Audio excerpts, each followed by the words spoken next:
Matapos ang anunsyo ng huling 2 linggo ng musical party sa tanghalian, umugong agad ang usap-usapan na may malaking pagbabagong ihahain ng ABS-CBN sa kanilang weekend programming.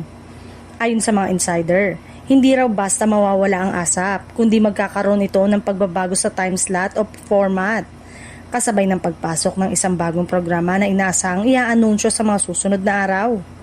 Bagamat tikom pa ang bibig ng network sa detalye, may mga bulong-bulungan na ang ipapalit sa kasalukuyang tanghaling slot ay isang bagong all-in-one show na pagsasamahin ng celebrity interviews at interactive segment para sa mga batang audience.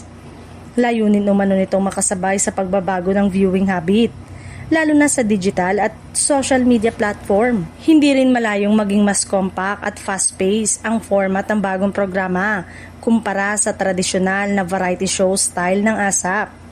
Ayon sa ilang source, target ng network na makahatak ng bagong henerasyon ng viewers habang pinapanatili ang loyal fanbase ng kapamilya shows.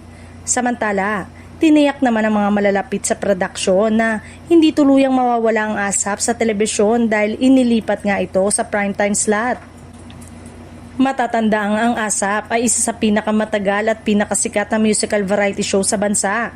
Kaya't anumang pagbabagong gagawin dito ay tiyak na susubaybayan ng publiko. Kaya naman mas tumitindi ang excitement kung ano nga ba ang ihahain ng network bilang kapalit sa tanghali.